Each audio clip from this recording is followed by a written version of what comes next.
Hello friends, అందరికీ నమస్తే. నేను మీ శ్వేత. ఇప్పుడు పండగలకి, పూజలకి నిమ్మకాయ లేదా చింతపండు పులిహోర చేసుకుంటాం కదండి. ఈసారి ఇలా పచ్చి మామిడికాయతో పులిహోర కూడా ట్రై చేసి పెడతాం. తక్కువ సమయంలో సులభంగా మరియు రుచిగా ఎలా చేయాలో ఈ పులిహోరని చూపించబోతున్నాను. ముందుగా అన్నంని ఉడికించుకొని ఇలా చల్లారబెట్టుకోవాలి. కొంచెం పొడి పొడిగా ఉడికించుకోవాలండి. ఇప్పుడు ఒక మిక్సీ జార్ తీసుకొని అందులో 1 ఇంచు అల్లం, అలాగే కొన్ని వెల్లుల్లి రెబ్బలు వేసుకోవాలి. అలాగే నేను ఇక్కడ కారపు మిరపకాయలు ఒక 3 వేసుకుంటున్నానండి. ఇందులోనే 1 స్పూన్ కొబ్బరి పొడి వేసుకోవాలి. ఇప్పుడు వీటిని మెత్తగా గ్రైండ్ చేసుకోవాలి. ఒకవేళ మీకు గ్రైండ్ కాకపోతే కొద్దిగా వాటర్ వేసి గ్రైండ్ చేసుకోవచ్చు.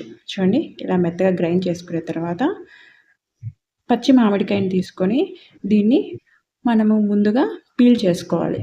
చూడండి, ఇలా తొక్కంతా రిమూవ్ చేసిన తర్వాత ఈ మామిడికాయని తురుముకోవాలి. చూడండి, ఈ గ్రేటర్తో మనము కొద్దిగా పొడుగా తురుముకుంటే సరిపోతుంది. నేనైతే ఇలా కొద్దిగా పొడుగానే తురుముకున్నానండి. మీరు కావాలంటే కొద్దిగా మెత్తకైనా తురుముకోవచ్చు. ఇప్పుడు ఒక ప్యాన్ తీసుకొని అందులో 3 స్పూన్ల ఆయిల్, అలాగే 2 స్పూన్ల పల్లీలు వేసుకొని బాగా దూరగా వేయించుకోవాలి. ఇవి కొద్దిగా వేగిన తర్వాత 1 స్పూన్ శనగపప్పు, మినప్పప్పు, కొద్దిగా జీలకర్ర, అలాగే ఆవాలు ఇవన్నీ వేగిన తర్వాత 1 స్పూన్ కాజు వేసుకుంటున్నానండి. ఇది ఆప్షనల్. అలాగే కాజు కూడా కొద్దిగా కలర్ చేంజ్ అయిన తర్వాత 2 ఎండుమిర్చి, 2 రెమ్మల కరివేపాకు వేసి ఒకసారి కలుపుకున్న తర్వాత మనం ముందుగా గ్రైండ్ చేసి పెట్టుకున్న పేస్ట్ని ఇందులో వేసుకొని ఒకసారి కలుపుకోవాలి. చూడండి, ఇలా ఫ్రై చేసుకునేటప్పుడే కొద్దిగా పసుపు వేసుకోవాలి. నేనైతే ఇక్కడ 1/2 స్పూన్ పసుపు వేసుకున్నానండి. ఇలా పసుపు వేసుకున్న తర్వాత బాగా ఫ్రై చేసుకోవాలి.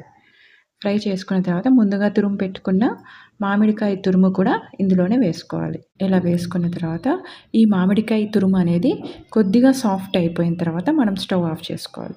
ఇందులోనే నేను రుచికి సరిపడా సాల్ట్ కూడా వేసుకుంటున్నానండి. చూడండి, సాఫ్ట్ అయ్యి ఆయిల్ అంతా పైకి తేలుతుంది కదా. ఇప్పుడు మనం స్టవ్ ఆఫ్ చేసుకోవాలి.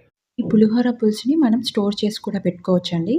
అలాగే నేను అన్నంకి సరిపడా పులుసు తీసుకున్నానండి. ఈ పులుసులో ముందుగా ఉడికించి చల్లార్చి పెట్టుకున్న అన్నంని కూడా వేసుకోవాలి. చూడండి, ఇలా పొడిగా ఉడికించుకోవాలి. రుచికి సరిపడా ఉప్పు మరియు లాస్ట్లో కొద్దిగా కొత్తిమీర చల్లుకొని బాగా కలుపుకోవాలి. పులుసు అనేది అన్నంలో కలిసేలా బాగా కలుపుకోవాలండి. మరీ గట్టిగా ప్రెస్ చేయకుండా కొద్దిగా పైగా అలా కలుపుకోవాలి. గట్టిగా ప్రెస్ చేసి కలిపితే అన్నం అనేది మెత్తపడుతుంది. చూడండి, ఇలా కలుపుకోవాలి. అంతే అండి, ఎంతో రుచికరమైన మరియు సులభంగా తయారు చేసుకునే ఈ మామిడికాయ పులిహోర రెడీ అయిపోయింది. నేనైతే మామిడికాయతో పులిహోర ఇలా తయారు చేస్తానండి. మరి మీరు మామిడికాయ పులిహోర ఎలా తయారు చేస్తారో నాకు కమెంట్ బాక్స్లో కమెంట్ చేయండి. మరి ఇలాంటి ఎన్నో రెసిపీలు కావాలి అంటే లైక్, షేర్ అండ్ సబ్స్క్రైబ్. మీరు కనుక నా ఛానల్ని సబ్స్క్రైబ్ చేసుకోకపోతే సబ్స్క్రైబ్ చేసుకోండి. Thank you.